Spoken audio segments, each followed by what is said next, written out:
ठीक चल रहा है, मुतमईन हो। कितनी कितनी लेडीज जुड़ी हैं इसमें? आप नहीं, आपका ग्रुप है कितने कितने का ग्रुप है? और हमारा oil, some of the experts believe हमारा oil is better than their lavender oil. Cough and cold, heart care, यही सारी चीजें सर इनमें, और यही रामकल हमारे पास पड़ा है।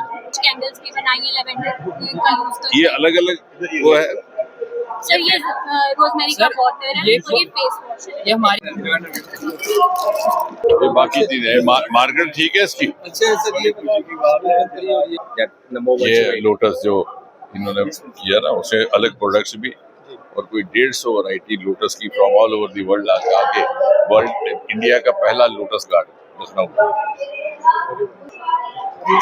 लेमन ग्रास का दोनों को मिला के जरा एक तीसरी वैरायटी बनी ना, करो ये भी ट्राई। इसका और कश्मीर के चेरी का क्या फर्क है? सर सिर्फ थोड़ा सा इसके जूस में थोड़ा सा रहता है। In fact, Goa has got to be known as the birthplace of the Purple Revolution, which emanated from India and which has become a worldwide concept now.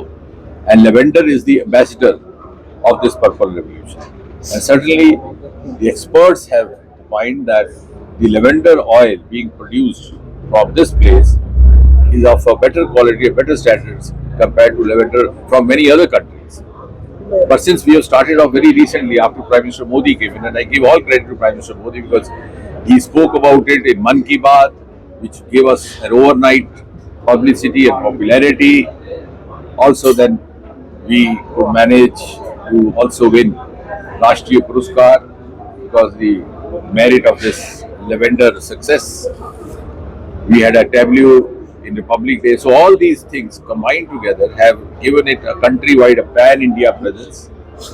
And we are also in negotiation, or shall I say, in a dialogue with some certain other perfume producing nations like France, which is known to be one of the hubs, perfume hubs. I personally happen to visit the village Grasse, which is known to be the perfume village of France, and got them connected with our director, Dr. Zabir.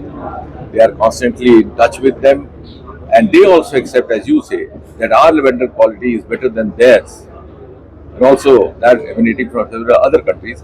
But yes, we have to scale up to produce in a quantity which is sufficient enough to be exported. Because as I said, we have started off only 5 or 6 years back, but the outcomes are much more than what we have. पैदा होने वाला lavender oil दूसरे देशों की तुलना में बेहतर quality का है, लेकिन हम शायद अभी उसको उतनी मिकदार में बनाने में सफल नहीं हो पा रहे कि हम उसे एक्सपोर्ट कर सकें। यानी एक्सपोर्ट पोटेंशियल आ चुका है, सिर्फ हमें उसे स्केल अप करने की ज़रूरत है। हम चाहेंगे आपके माध्यम से कि आप युवाओं तक ये बात पहुँचे, हम उनको पूरा सहयोग भी देंगे और साथ ही साथ और उनका स्केल अप करने का भी हमारे पास एक नियमित प्लान है, योजना है। आपकी बात जो थीम है लेवेंडर गोज ग्लोबल, उसको कैसे देखते हैं? पॉइंट के हवाले से देश भर और दुनिया भर में इसकी मार्केटिंग को लेकर क्या स्ट्रेटजी आज आपने, ताकि हमारा इकोनॉमिक बूस्ट फार्मर्स के बढ़े? आज ये हमारा चौथा लेवेंडर फेस्टिवल है और आज आपने देखा कि किस प्रकार का उत्साह था कि पूरे देश से इंडस्ट्री हाउसेज यहाँ पर आए।